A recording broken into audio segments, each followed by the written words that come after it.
Hello everyone, welcome back to Advanced Shorthand, and we are now in our 8th week. So before we move on, please have with you your modules for week 8 and also the notebook that you've been using to write down our strokes in our previous lessons so that you can continue to write down whatever I'm gonna write here in this lesson.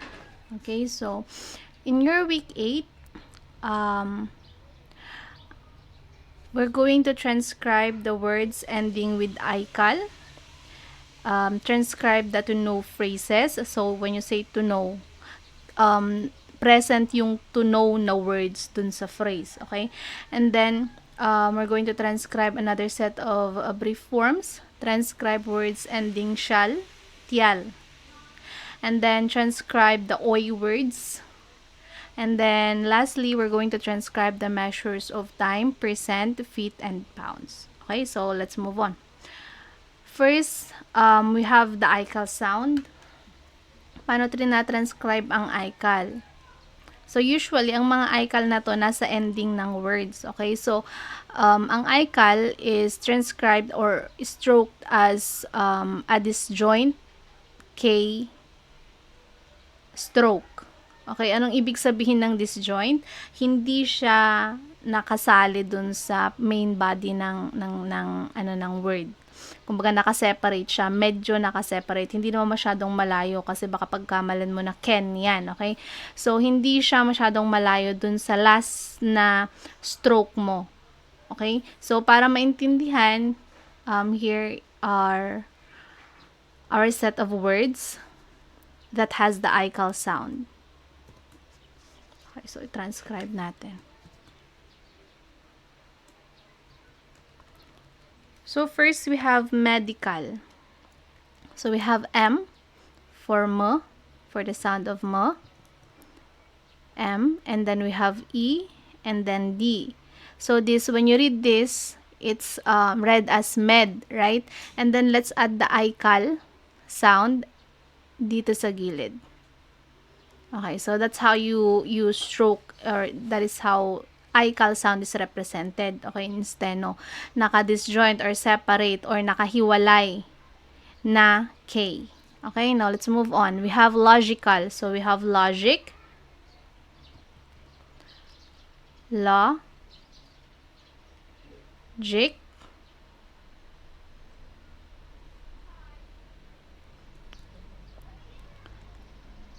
logic, and then call. Ulitin natin. Logical. So, log-e-cal. Lodge, L-O-J, and then I-cal. So, that's how you stroke logical. Next, we have logically. So, logically.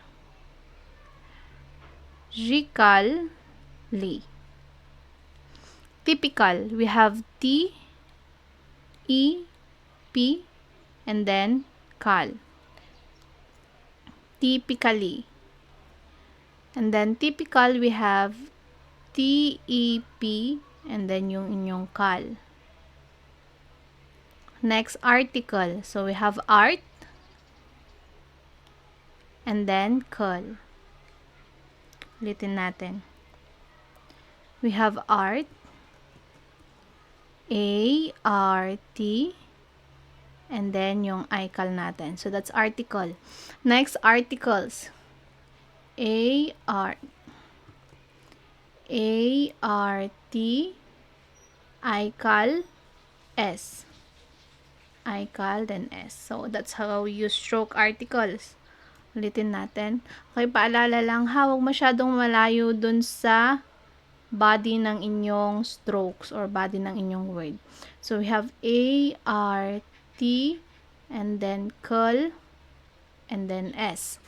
Next, physical. So, though physical starts with letter P, ang pronunciation ninyo ng PH is F. Therefore, ang i-stroke ninyo or ang gagamitin ninyong stroke ay yung stroke for F. Okay, so we have physical. We have phys, F-E-S, and then yung ikal ninyo. Next, political.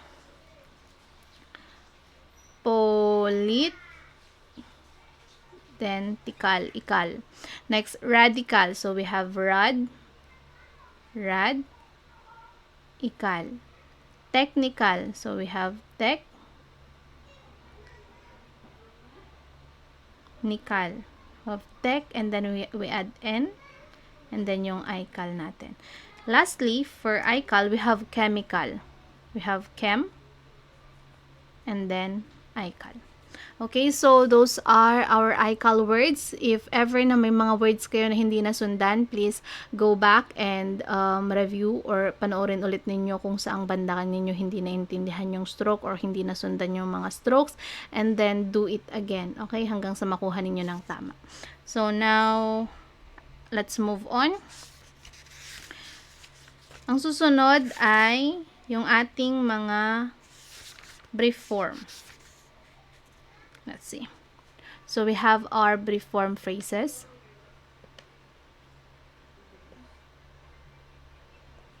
But before we go there, meron pa pala tayong to know.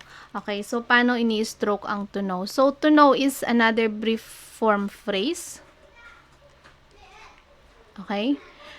So, to know. Dun sa last video tutorial natin nung week 7, 'di ba napag-aralan natin yung 10 then 10 na brief or na stroke. And sabi natin it is represented by the blending of the T and N. Okay? So T and N.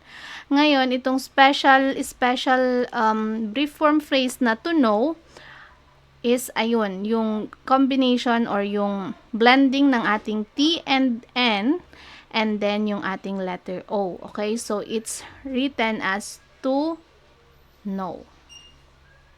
Okay? So, yun lang naman. So, this is how you write to know. This one. To know. Anyway, nandyan naman sa inyong module yan. Pinakita ko lang kung paano siya ginawa. And in-explain ko din kung saan siya nanggaling. Okay, so yung to know natin came from our stroke for the 10 then 10 sounds. Okay, so now let's move on to our brief forms. Okay, so ano yung mga brief forms natin? We have here. So, miss. We have miss. So, as is yung miss. Kapag ka transcribe mo yan sa shorthand, MS lang din. MS. Ulitin natin. We have MS. Next, business. So, yung business is represented by B and S. Parang bis, ganun lang. So, business. Kaya nga tinawag na brief form, di ba? Shortened strokes. Now, out. Yung out is represented by our ow stroke. Ulitin natin. Ow stroke. Next, than. Yung ating than is represented by TH and N. Ulitin natin. TH and yung ating than. Next, we have over. Okay, so yung over is represented by an upward hook na isinusulat sa taas. Ganyan. Okay, yung nakita ninyo, nasa taas siya. Kaya siya tinawag na over kasi nasa taas. Anyway, para hindi kayo malito kasi 'di ba ginagamit din ang upward hook as off. Isa ring brief form yung off at upward hook din ang ginagamit. Ngayon, ang off na brief form nasa baba. Kung nakikita naman ninyo yung line natin, 'di ba? Meron tayong line sa taas and meron tayong line dito sa baba.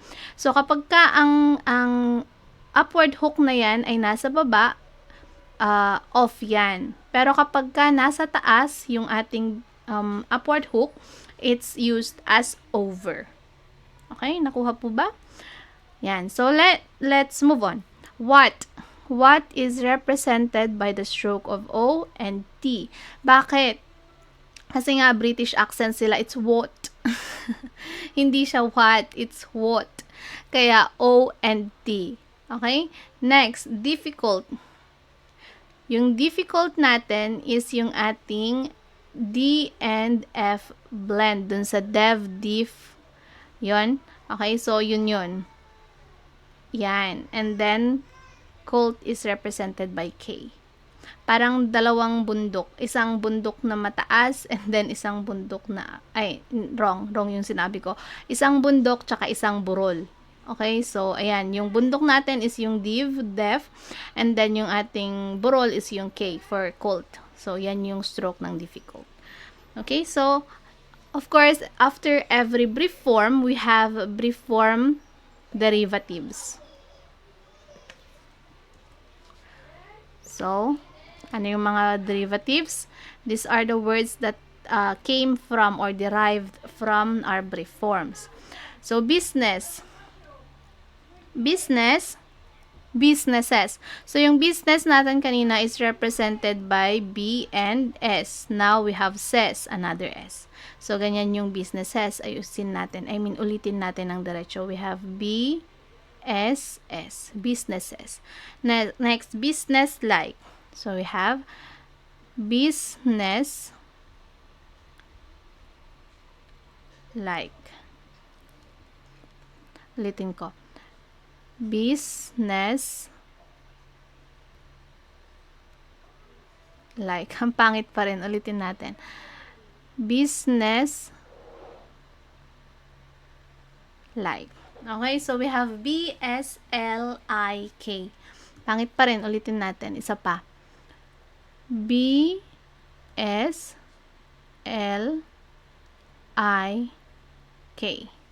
Business like. Okay, next, outcome. So, yung out natin is represented by our ow stroke. Out, and then come. Come is represented by C and M. Brief form yan. Okay, so ulitin natin. Outcome. Ow, and then yung come. Okay? Next, outstanding. So, we have out, and then is tan, D-I-N-G. So, yung ten, then natin yan, yung tan. So, out, S, and then tan, and then D, and then I-N-G. So, outstanding. Next, we have without. Ating with is represented by E and TH. Now, yung ating ow is represented by the ow. Yung ating out is represented by the ow sound. So, ganyan yung itsura ng ating without. Ulitin natin. So, we have E, TH, E, TH, A, ow. So, outstanding. Next, overhead. So, yung ating overhead, we have over, and then yung head. Okay? That's how you write overhead. Now, next, overlook. We have over, and then look. Ulitin natin.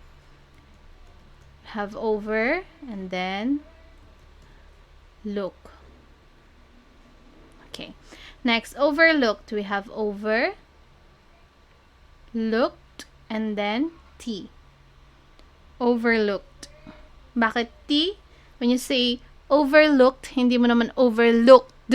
It's not. It's T. It's the sound of T that comes out from your mouth when you're you're pronouncing overlook. So now we have the next one is whatever. So na pakita ko kanina kung paano i-stroke yung what. It's O and T, and now ever is E-V. So that's how you stroke whatever. Next, difficulty. So we have yung difficult natin, which is represented by the diff blend, and then yung ating K, and then E. So difficult, E. Next, difficulties. So we have difficult, and then tis. Ulitin natin yung difficulties. Difficult, tis. Okay, so those are our brief form derivatives.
Okay, so now let's move on to our new stroke, which is the shall. The shall stroke. So, ano tong shall stroke? The shall stroke is represented by, bakit ayaw nung aking ballpen? The shall stroke is represented by our SH stroke. Okay? So, ayan. Our SH stroke is a downward slanting line.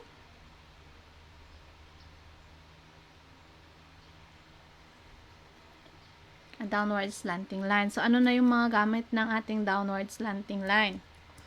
So, we have SH, Shon. Kung maalala ninyo yung ating Shon, ganun din. And then, our shall is parehas. So, tatlo sila, parehas, pare-parehas. Okay, so, katulad ng sabi ko, hindi siya mahirap i-identify kasi 'di ba? Familiar naman tayo sa mga words eh. For example, partian, alang namang sabihin mong partian 'yon or parsh, 'di ba? Wala namang ganong word.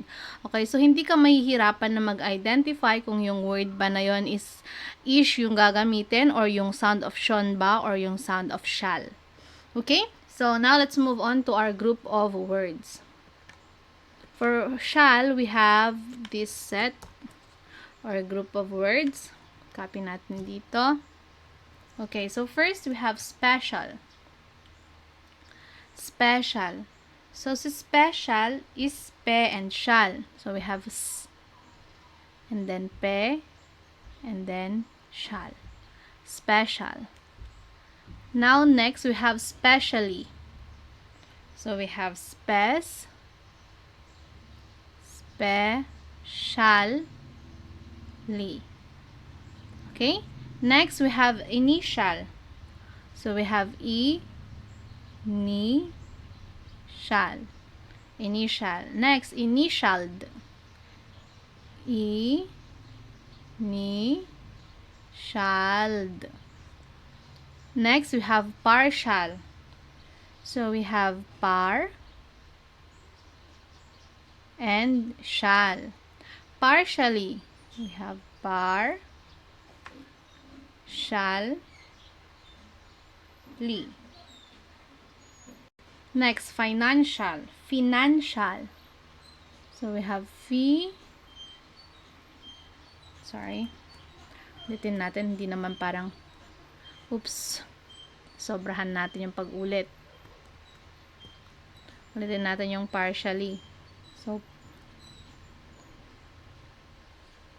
partially. Next, financial. So, we have F, fee, financial. Financially, we have fee, financially. Financially. Next, we have official. So, we have of, fee, shall. Next, officially. We have of, fee, shall, li. Next, we have social. So, we have so, shall. Essential. Essential. Okay, so those are our shall words. Okay, kung may mga iba pa kayong alam na shall words and gusto nyong itry, inuulit ko, you can try it out. Write, of course, yung word and then you write the stroke and then picture ninyo sa akin kung gusto ninyong ipacheck kung tama ba o hindi and then send it to me via messenger. Okay, so now let's move on to another stroke that is included in our lesson. It's the toy sound. I mean, oi, I'm sorry. It's oi sound. Okay, so when you say oi, yung nandun sa boy, toy, oil, soil, yung mga yon, okay? So, how do you stroke the oi sound? Yung ating oi sound. So, ang ating oi is a combination of the o and e stroke. So, this is how you stroke oi. Okay, ulitin natin. The upward hook and then an e. Ulitin natin, an upward hook and then our small circle, which is representing the E sound dun sa oi. Okay? Now, let's move on to our words. Try naman nating mag-transcribe ng ating mga words. Okay. Ayaw eh. Ano ba yan? Naghang na naman yung ating laptop. Yung ating laptop naghang. Ayaw talaga. Pahintay na lang po saglit. Okay. So, here it is. Wala na. That's the last. This is going to be the last stroke for this lesson. Okay, so we have toy. Toy, we have T and the OI sound. So, we have T and the OI sound. There, that's how you do toy. Next, joy. So, we have the J and the OI sound. Ulitin natin. We have the J and the OI sound. Okay? Next, join. So, we have joy and then we add N. Join. Next, boy. We have B. Ulitin natin. We have B. Boy. Okay? So, nakita ninyo yung difference ng ating B sa J. Yung B dapat halatang curve yung line. Okay? Okay, yung J naman straight. Next, we have oil. So, you have U, E, and L. Oil. Next, we have soil. So, we have S, O, E, L. Soil. Ulitin natin. We have S, O, E, L. Soil. Next, royal. So, we have Roy, Yol. Okay, we have R, O, E, L. Royal. Next, noise. So, we have N, and then the OI sound, and then S. Ulitin natin. We have N, and then the OI sound, and S. Ulitin natin. N, OI sound, S. Okay? Annoy. So, we have A, and then N, and then OI sound. Ulitin natin. A, N, OI sound. Next, point. We have P, the OI sound, and then we have NT. Ulitin natin. P, OI sound, and NT. You see? Nakuha po ba? Ulitin natin. We have P, the OI sound, and NT. Point. A point. So, we have A, and then P, and then yung OI sound, and NT. A point. Next, appointed. A point, and then ted. Okay, ulitin natin. A, point, and then yung ating ted. Okay? Pero dire-diretso lang ang pagsusulat. Okay? Next, appointment. So, we have appoint, a, point, and then ment. Next, invoice. So, we have in, and then V, and then O, I, S. Invoice. Tama ba yung aking invoice? Tama. Next, we have invoices. So, we have N, then we have voy, and then we have ses. Invoices. Next, Roy. Roy is a name, so we have R, U, E, O, E, and then we have the capital symbol, Roy. Next, void. So, we have V, Oy, and D. Next, avoid. Last, we have a, void. Okay, so that's it.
for our OY words. Okay, so now, kahit na nakita ninyo kanina dun sa ating word na wala na tayong i-transcribe, pero dyan kasi sa lesson ninyo, kung titignan ninyo, meron tayong, ayan, the measurement for time, and also yung mga measurements, ayan, na feet, percent, pounds, okay? So, yan lang naman yung tinuro dito sa book. Okay, so sabi dyan, time, hours and minutes are expressed in normal size figures. Shorthand symbols are used for AM, PM, and o'clock. Okay, so for number 1, the shorthand outline of AM is A with an intersected N. Okay, so para siyang circle na hinaf mo sa gitna. Okay, kita naman dyan, right? The shorthand outline of PM is P with an intersected M. Okay, so yung P natin, which is an open parenthesis na medyo maliit, okay, meron siyang, kumbaga hinati mo siya, meron siyang line sa gitna, sleeping line sa gitna. So, yun yung symbol natin for PM. And then, the O is used for o'clock and is placed above the number. So, parang meron siyang degree sa taas, right, kapag ka-o'clock. Okay, so here is our examples. Ayan, nakikita naman, di ba? 11:30 a.m., nandyan. 5 p.m., and then we have the 5 o'clock. Okay? Now, next, we move on to feet. So, ano yung shorthand ng feet na measurement? It's our letter F. Yung F symbol natin. Yung close parenthesis na maliit. Okay? Yun yung ating feet. Ayan. And then, percent is a comma. Yung S, yung sa right S. Okay? Linawin ko ha. Ulitin ko lang. The right S is what represents our percent. And then we have pounds, our letter P. P lamang po. Okay? So, that's it. Again, that's it for today, everyone. Or not for today. For this lesson, that is all that we have for this lesson. Now, let's move on to our requirements. So, ulitin ko kung meron kayong hindi naintindihan sa lesson natin, kung may mga hindi kayo nasundan na strokes, please go back. Balikan ninyo yung mga strokes na hindi ninyo nasundan and gawin ulit ninyo hanggang sa makuha ninyo ng tama, okay? Kasi nga, inuulit ko, wala tayong ibang ang tawag dito, step ba? Or paraan. Wala tayong ibang kaparaanan kung paano natin mahasa ang inyong skill sa pagsusulat na gamit ang shorthand writing, kundi ang pagsusulat lamang po. Kaya, yan, magsulat ulit kayo. Isulat ulit ninyo kung hindi ninyo nakuha. Ulitin ninyo hanggang sa makuha ninyo. Okay? And then, we move on to our requirements. So, it says here that in activity 1, you have to transcribe the following longhand to shorthand. Alam na ninyo yan. And another tip, almost all the words here in this activity is located or can be found in your modules. Lahat po yung ng mga yan, nandyan sa module ninyo. Meron man sigurong konting pero, hindi naman masyadong mahirap na gawin. Kapag may hindi talaga kayong mai-transcribe, feel free to message me. Tanungin na lang ninyo ako sa messenger, okay? And then we have our activity 2, which is a dictation. Katulad ng first dictation ninyo nung prelims, ganun din ang gagawin ninyo dito. 'Di ba? Pinakita ko yung video kung paano niyo i-half yung paper lengthwise, kung saan kayo magsusulat ng shorthand, and kung saan niyo i-transcribe into longhand. Okay? So, yun lang naman po. So, that's all, everyone. Thank you for tuning in and for writing kung nagsulat man kayo. See you in our next video. Have a nice day. God bless.